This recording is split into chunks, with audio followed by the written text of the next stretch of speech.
तो आदरणीय भगवत भक्तों, हम बने हैं पंचकोश से, अन्नमय कोश, मनोमय कोश और तीसरा कोश है जिसको हम प्राणमय कोश कहते हैं।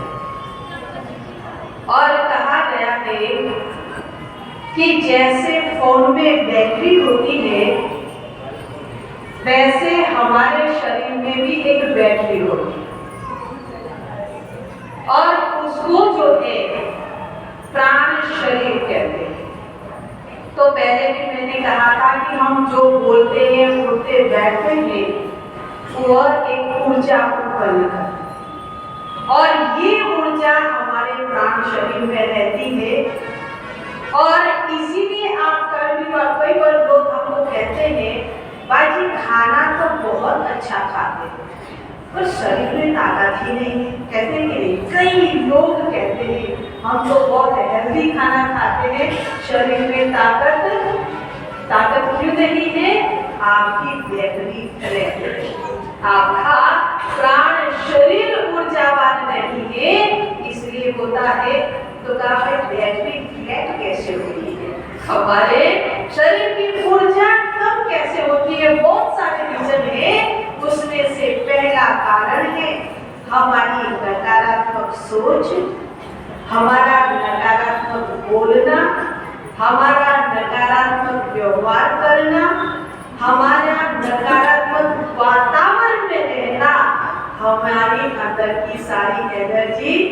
बाकी देखो मन रूपी हिरण्यकश्यप कहाँ असर करता है कि नहीं? हमारे अंदर की सारी ऊर्जा ले जाता है। और इसीलिए कहा गया है कि हमें जीवन में नकारात्मक हिरण्यकश्यप नहीं बनना, क्योंकि घाटा हमारा ही है।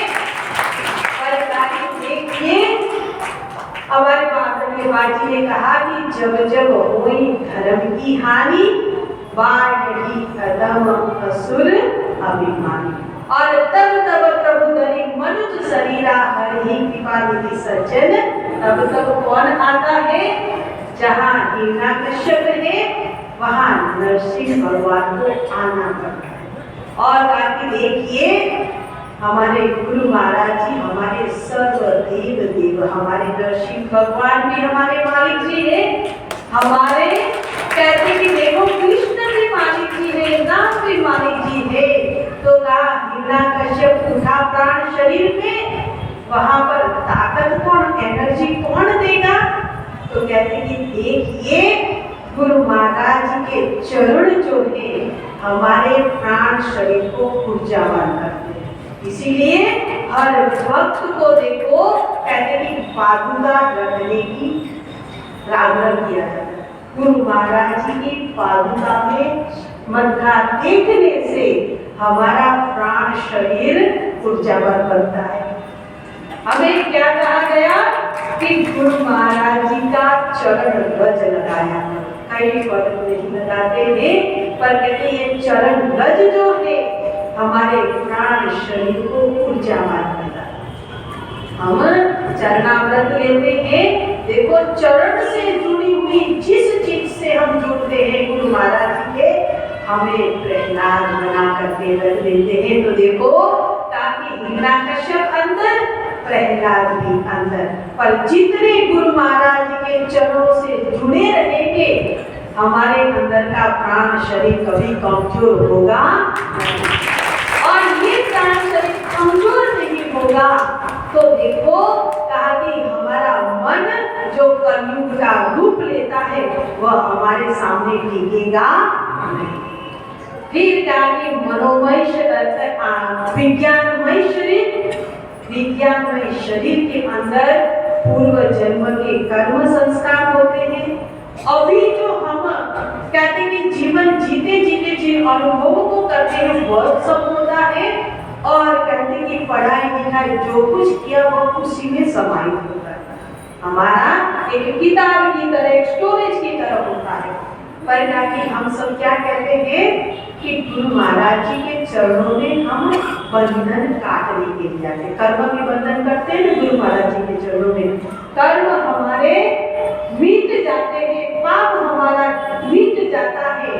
तो ताकि ये पाप, ये कर्म, ये संस्कार, ये विज्ञानमय कोश के अंदर है, और ताकि ये इतना सूक्ष्म जगह है वहां पर और किसी की वाइब्रेशन नहीं जाती। जैसे बच्चे ने पेंसिल से लिखा तो रबर से हम मिटा सकते, पर क्या कि ये तो इतनी सूक्ष्म जगह है वहां पर न मंत्र काम आता है, न भजन गाया हुआ काम आता है, न बाहरी कोई कर्म का काम आता है। वहां पर तो एक ही है रबर इरेजर, वो नाम का सुमिरन है।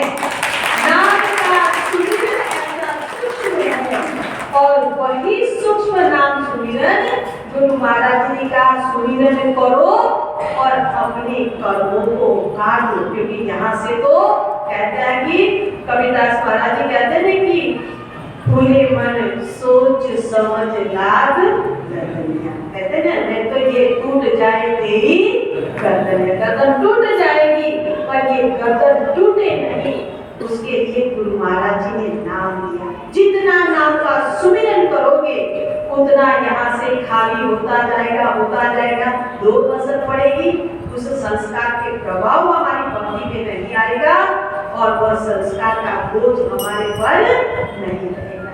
देखो गुरु महाराज जी ने सब कुछ हमको दिया, और इन सब के साथ में हम जब मजबूत बनेंगे तो हमारा पांचवा कोश कौन सा है? आनंदमय कोश है।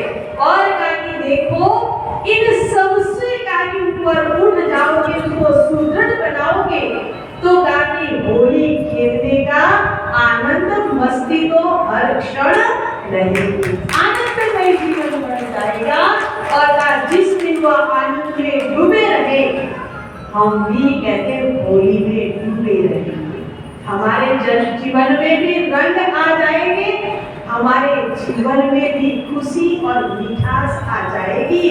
तो देखिए ये होली का त्योहार ये हमें समझाता है कि अपने आप को देखते रहो, निरीक्षण करते रहो कि भाई कौन हमारे अंदर काम कर रहा है। हिरण्याकश्यप ने राज ले लिया या तो प्रहलाद ने राज ले लिया, किसको?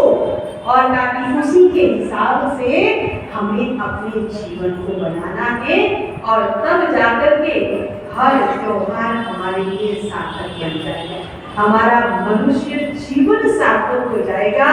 और गुरु महाराज जी की जो एक असीम अनुकंपा हम पर बनी हुई है, उसका कहते पूरा लाभ हम अपने जीवन में प्राप्त कर सकते हैं। तो आप सबको होली की बहुत बहुत मुबारक। और मीना की तरह हम भी श्री गुरु महाराज जी के चरणों में प्रार्थना करते हैं, वंदना करते हैं कि श्याम पिया मोरी रंग दीजिए, लाल ना रंगाओ, हरी ना रंगाओ, और अपने ही रंग में रंग दे चुनरिया। यही हमारी होली है, हम गुरु महाराज जी के रंग में रंग जाए। हो श्री सद्गुरुदेव महाराज की जय, आनंद चंद्र भगवान की जय, सियावर रामचंद्र की जय, साचे दरबार की जय।